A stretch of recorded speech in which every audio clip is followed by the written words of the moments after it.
Pour vraiment piger le succès d'un artiste, parfois, les classements, ça ne suffit pas. Il faut creuser, il faut aller voir les chiffres. Et aujourd'hui, c'est exactement ce qu'on va faire. On va décortiquer la trajectoire d'une vraie star du rap ivoirien, Didi B, à travers les datas. Allez, c'est parti. Voilà, ce chiffre. 34. Et ça, c'est pas juste un nombre balancé comme ça, hein. Non, non. C'est le nombre total de sons de Didi B qui ont passé la barre du million de streams. Et attention, on parle que de Spotify, là. Franchement, un chiffre pareil, ça pose direct les bases et ça montre l'ampleur du phénomène. Alors avec ce chiffre en tête, on rentre dans ce qu'on pourrait appeler le club des millionnaires. C'est vraiment ça, la base, le socle du succès de Didi B. Parce que, attention, on ne parle pas d'un ou deux tubes qui ont bien marché par hasard, non. Là, on parle d'une constance qui est juste remarquable. Ça prouve une chose, il y a une vraie connexion profonde et qui dure avec son public. Bon, mais c'est quoi au juste ce club des millionnaires ? En fait, c'est tout simple, c'est quand un artiste a toute une collection de morceaux qui ont chacun dépassé le million d'écoutes. Déjà, en avoir un seul, c'est un vrai succès. Mais 34, là on change complètement de dimension. Surtout aujourd'hui, à l'heure du streaming, c'est juste énorme. Et pour bien sentir la profondeur du truc, on va regarder les sons qui viennent tout juste de rentrer dans ce fameux club. Prenez Aladji Tutuya, par exemple. Il vient de passer la barre du million. C'est, on va dire, la base de la pyramide. Mais même cette base, c'est déjà une sacrée perf. Et ça continue, la liste s'allonge. Juste après, on trouve Didi.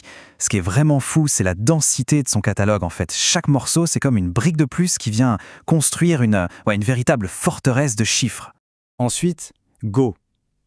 Honnêtement, on pourrait continuer comme ça pendant un moment. Mais l'idée principale, elle est là. Son succès ne tient pas sur 2 ou 3 piliers fragiles. Non, ce sont des fondations super larges, super solides. C'est une vraie armée de hits, tout simplement. Ok, donc on a vu la base, la largeur de son succès. Maintenant, on va monter tout en haut. On va regarder les poids lourds. Quels sont les titres qui n'ont pas juste fait 1 million, mais qui ont littéralement explosé les compteurs et qui ont vraiment assis son statut de superstar. Et voilà, le top 10.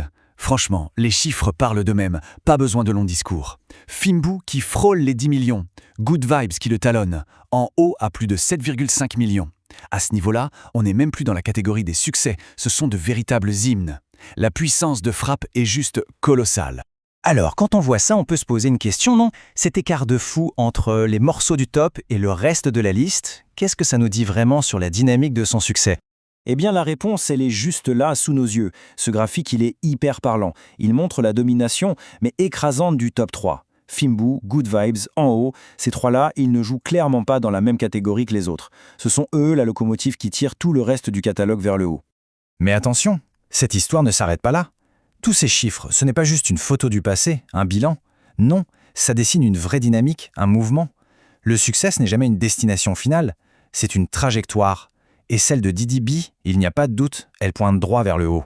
Et c'est là que ça devient super intéressant, parce que cette analyse, elle se transforme carrément en prédiction. C'est écrit noir sur blanc.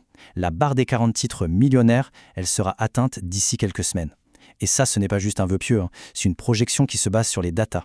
La machine est lancée, et honnêtement, on voit mal ce qui pourrait l'arrêter. Bon alors en résumé, qu'est-ce qu'on retient de tout ça? D'abord, la constance. 34 titres dans le club des millionnaires, ce n'est pas rien. Ensuite, la domination, avec des hits qui pèsent des millions et des millions de streams. Et enfin, la dynamique, une croissance qui laisse penser que le meilleur reste à venir. Bref, la conclusion elle est simple. On n'est pas face à un buzz d'un été, mais bien face à une carrière bâtie pour durer. Et finalement, pour conclure, la meilleure synthèse vient peut-être de cette expression qui dit tout. C'est bien plus qu'un slogan, c'est une véritable déclaration. Ça parle de mouvement, de progrès, de conquête. Le message est on ne peut plus clair.